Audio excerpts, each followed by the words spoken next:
Hey, happy Wednesday out there, Vol Nation. This is Frank Rock. This is the House Foreign Sports Channel coming back at you. It's been a couple days. Um, Good to be back. Good to be back in here talking baseball again. I know Tennessee's got a big basketball game coming up here within the hour, but there's been a lot of Tennessee baseball notes and news this week. Just not had a chance really to put anything out, but kind of made a collection. Probably won't hit everything that needs to be hit, but I've kind of hit the high points of what's coming up this week as well. Make sure you hit that like, that share, that subscribe. Next Monday night, we're going to do our baseball preview show. And then I'm debating heavily next Tuesday night of getting back into the basketball live stream game. I will let you know.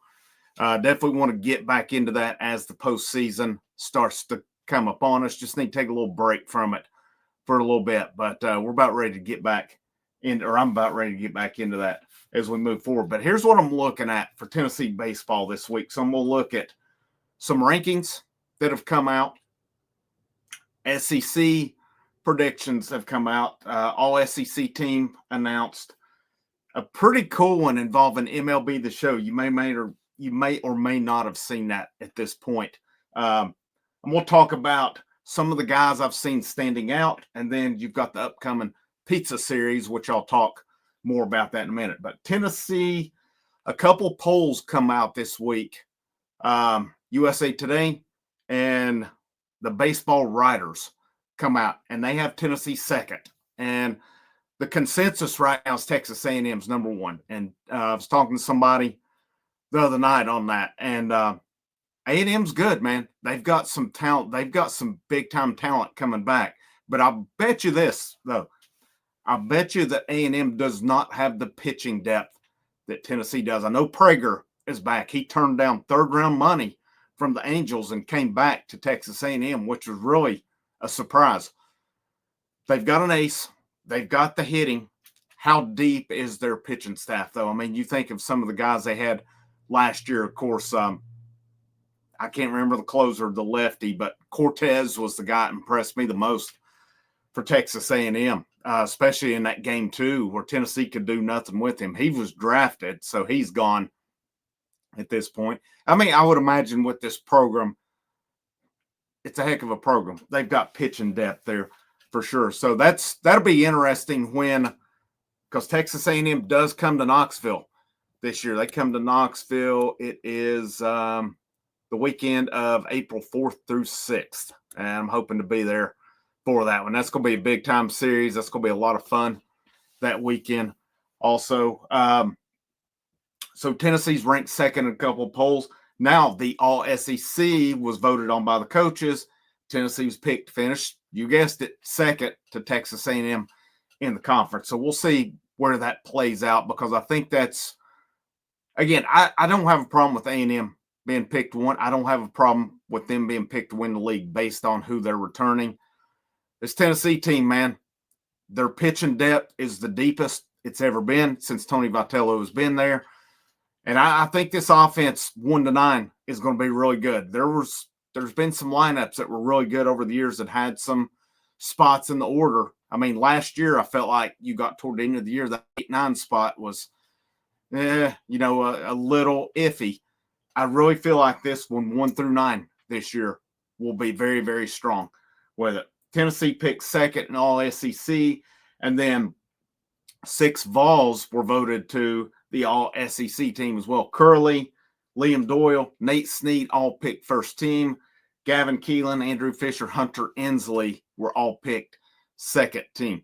And wouldn't surprise me if there's some guys not mentioned in that are all SEC by the end of the year as well. I think that's and Curley and Snead have shown up on multiple All-American teams as well. So a lot of people, Vol, other than Vol fans, are predicting big years, especially for Dean Curley. And it's going to be interesting to see what Nate Snead's role is going to be as we go along as well. And I'll talk about that in a minute. But one piece I thought was pretty cool. And I've not actually played any video games in years. I sold my Xbox probably 6 or 7 years ago, and I haven't played much in the way of video games since, unless I've gone to an arcade or something. But MLB The Show 2025 comes out. And this year, I would be really curious to see how they're doing it.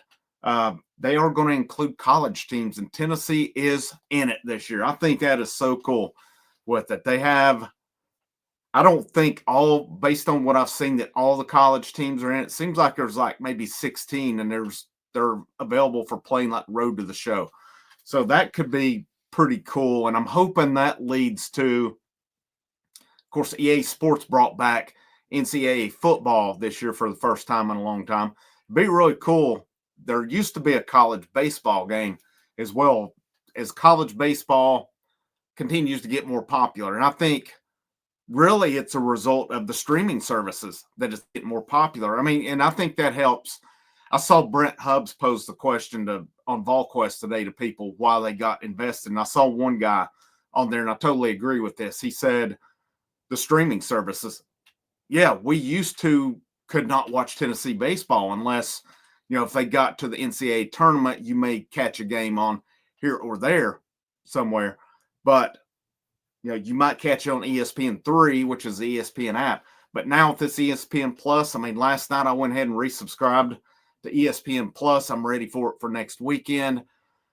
You get all Tennessee's games now, unless I'm not sure if when they go to Houston, if it'll be on something else, because sometimes you get Flow Sports or like Flow Baseball, or I know a couple years ago when they played in Houston, you could get it through the Houston Astros YouTube channel. So I hope that's the case this year, and we don't have to get some kind of a subscription to be able to watch that series. That'll be a good early season test when they play Oklahoma State, Rice, and Arizona. But that's pretty cool to me that they're in the show, and hopefully it leads to something as well. Now, talking about team here, the biggest thing, there's been a lot I thought have really stood out this week. But if you haven't seen yet, and I don't have it pulled up here, but Ben McKee 24/7 yesterday tweeted out, and maybe it's Mike Wilson of Knoxville News too, were both videoing it. Alberto Osuna, recent addition from North Carolina. Looks to be a big addition, a huge addition this late in the game. Second at bat, back as they were scrimmaging yesterday, faced Stratton Scott, freshman out of Knoxville, and he crushed one to left field. And you could hear the reaction on it. They said both dugouts were just going nuts when he hit it. It was really cool. So if you get a chance, pull up Twitter, X, whatever you want to call it, Ben McKee, I'm pretty sure it was Mike Wilson, too, of the Knoxville News.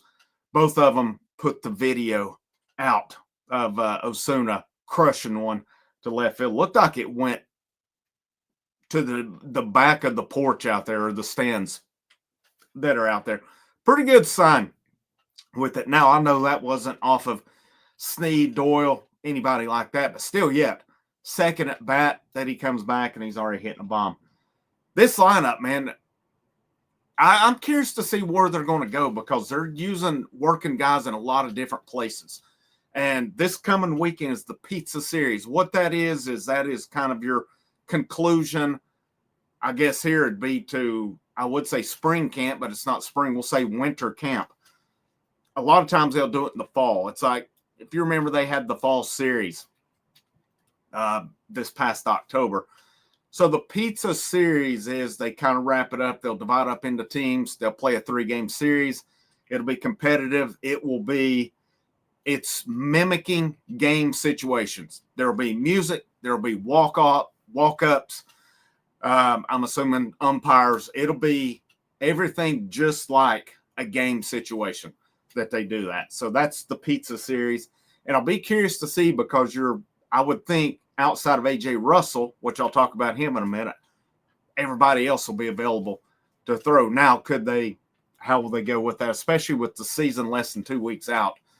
I think the staff's probably got an idea where they're going with pitchers. Will they start saving some arms? But it'd be really interesting to see. But guys, to me, that I'm seeing, Levi Clark. I've talked about Levi Clark, freshman. He's listed as a catcher. He can play first base. He can play some left field. He really seems to me like a guy that's going to be hard to keep out of this lineup. Hit another bomb earlier in the week.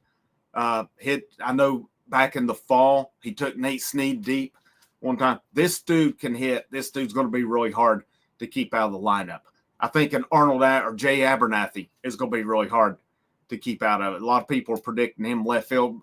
My question is, will they give Colby Backus a shot out of the gate, or will they go ahead and go with Abernathy? Because Abernathy has game-changing speed. If you remember Seth Stevenson back in 2022, he was super fast. I've heard that Abernathy may even be a little faster than Stevenson.